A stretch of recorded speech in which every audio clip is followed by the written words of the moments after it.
back sa akin channel. To po ang Swerte at Kaalaman.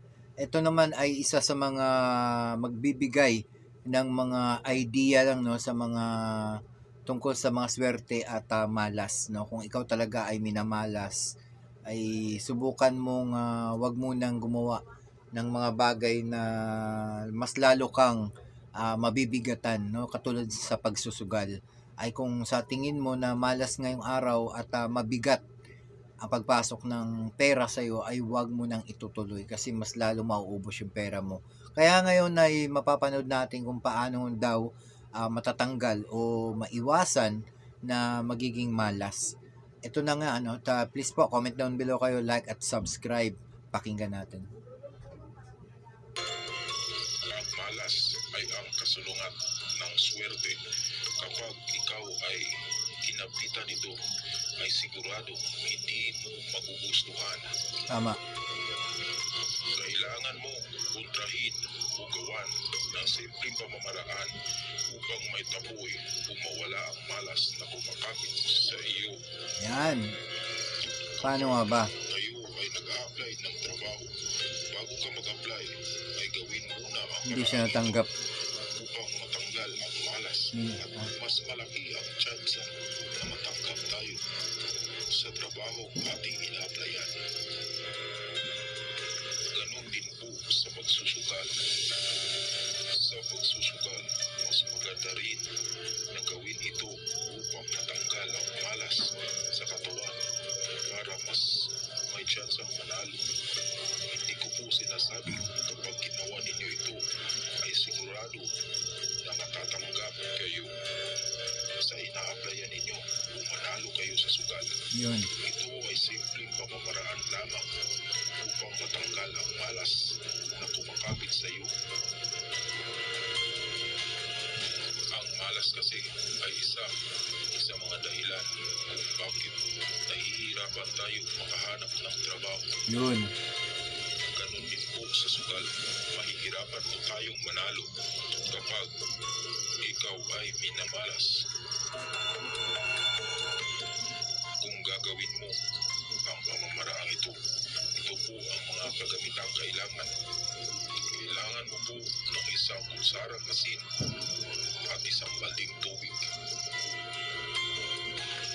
Gawin niyo po ito ng 7 araw simulan sa araw ng Biyernes. Kahit anong Biyernes po ay pwede. Kapag nasimulan niyo na po sa araw ng Biyernes, ay ituloy-tuloy niyo po hanggang sa ika-7 araw na walang patlang. Ibig sabihin po, pag nasimulan niyo sa araw ng Biyernes, ito po ay matatapos sa araw ng Huwebes. Ang paggawa po nito ay sa umaga. Kahit anong oras po ay pwede sa harap ng isang balding tubig. Yun ang asin, isang kutsarang asin. Tatlong Apag-Inoong Maria, 3 sumasampalataya, at isunod ang Anima Christi na dasal ng 3 ulit. Ang Anima Christi po na dasal ay ang paglilinis sa sarili. Yun. May dasal sa paglilinis sa ating mga kasalanan. Ang purpose po nito ay upang mahugasan ang ating pagkatao sa ating mga kasalanan. At pagkatapos niyo pong madasal ang lahat ng ito sa harap ng isang balding tubig, ay iihi po ng pakros sa isang balding tubig. At pagkatapos po ay pambaligo ang isang balding tubig. At pagkatapos ay pwede na kayong magsabon. Gawin niyo po ito ng tuloy-tuloy. Huwag niyo pong papatlangan kapag nasimulan niyo na sa araw ng Biyernes. Ituloy-tuloy niyo po hanggang sa araw ng Huwebes. Pansinin niyo po kung may mga pagbabago po ba kapag natapos niyo na po ang pamamaraang ito. Ito yung mga guide lang no. Guide lang po ito at maaari nyo namang i-skip ang video kung ayaw ninyo, pero kung talaga naniniwala kayo ay pwede siyang gawin no. Pwede niyo siyang gawin no. Alam niyo yung sinasabi nga nila, kung talagang ikaw ay minamalas, gumawa ka ng pamamaraan. No? Gumawa ka ng mga pamamaraan na para ikaw ay magkaroon ng swerte, no?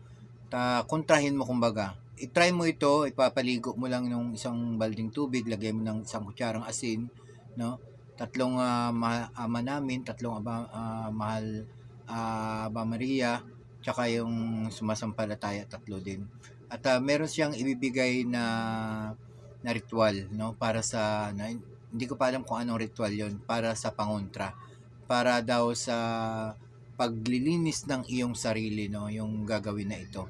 Kaya pwede niyo naman i-try 'yan, no. Pwede niyo naman i-try kasi kung ikaw ay talagang may dumidikit na sa iyo na malas, no. Kahit anong gawin mo, kahit anong simba mo, kahit na anong trabaho, parang minamalas ka pa rin, no. I-try mo naman ang mga alternative na malay mo talaga gumana ito at magiging happy ka balang araw. 'Di ba? Hindi ko po ma-assure sa inyo na ito po ay gagana sa inyo Yan. 100%. Pero gusto ko lang pong i-share sa inyo ang pamamaraan ito dahil may mga Tama. kilala po ako na gumagamit ng pamamaraan ito at may mga magagandang naidulot po sa kanilang buhay. Para po sa guide ng aning Christina Dasal ay ilalagay ko po ang link sa description. I-click na lamang po upang may guide po kayo sa dasal na ito.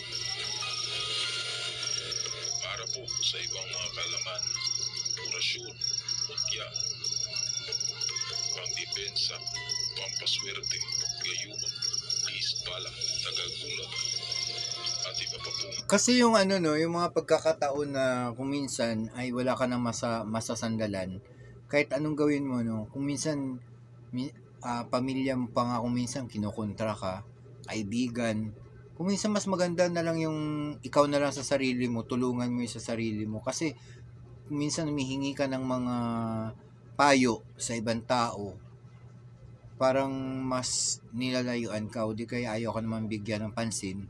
Mas maganda pang ikaw na lang mismo ang magbibigay ng pagbabago sa sarili mo.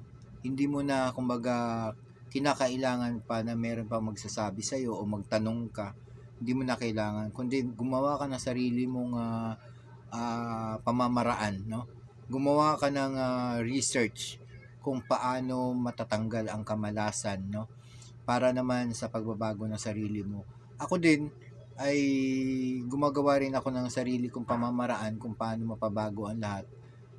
Ang pinakamabisa lang naman talaga ay huwag mong papansinin yung mga taong nanggugulo sa buhay mo. At yung mga taong masasakit magsalita, huwag mo nang papatulan kasi wala naman talagang magandang magagawa ang mga yan.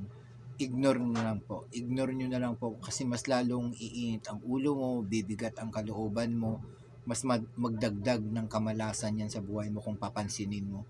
Kaya ang pinakamaganda, i-ignore mo siya. I-ignore mo talaga, huwag mong papansinin yan. Kasi mas lalo kang mamalasin pag pinapansin mo silang lahat.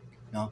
Pag meron kang naririnig, meron kang napapansin, nararamdaman na parang mali, huwag mo nang papansinin yan. Ignore mo na lahat. At yung sarili mo, yung pakikinggan mo kung anong ikabubuti, yun ang gawin mo basta sa ikabubuti ng iyong sarili. Kaya ito po yung mga tips ko sa inyo, no. Sa lahat ng mga gustong magbago na rin yung mga buhay, kailangan gumawa ka ng pamamaraan, no. Kung wala ka talagang trabaho, maghanap-hanap o di kayo magtinda-tinda para merong pagbabago. At syempre, yung pagdarasal, no. Pagdarasal, pinakapangunahing kapangyarihan yan, no? Pagdarasal at pagbabago sa sarili, yun po ang magbibigay ng direksyon ng pagbabago sa iyong sarili, sa iyong buhay. Kaya sa lahat ng mga naniniwala din sa swerte at yung kamalasan, kukontrahin natin yung malas at ipapasok natin yung swerte. Huwag tayong mag-a-accept ng mga kamalasan sa buhay, katulad ng kung magsusugal ka tapos naiinis ka sa sarili mo, naiinis ka sa ibang tao, lalo pong bibigat yan. lalong bibigat. Kaya kung ikaw ay may pera, itago mo na muna yan, saka ka na lang magsugal. Kung happy ka, no, happy ka at gustong-gusto mo talaga magsugal. Yun talaga, dumidikit din ang mga swerte, no, dumidikit talaga na pinapapasok yung swerte. Parang hahatakin niya, no, hahatakin lang yan. Mas magaang, kumbaga, ang pagpasok ng pera kung ikaw ay happy, no, happy ka. Magsusugal ka na kung nakasimangot ka, mabigat, huwag nyo nang itutuloy. Kasi sigurado matatalo ka lang, no? Hindi ko sinasabi na magsugal kayo, kundi sa mga nagsusugal, no? Pero kung sa tingin mo na hindi talaga pwede, huwag mo nang gawin, huwag mo nang ituloy, no, di ba? Kaya itago mo na yung pera mo at magnegosyo ka na lang, mas maganda pa. Mas lalo pang papasok yung pera. Yun ang pinaka-the best talaga, magnegosyo, no?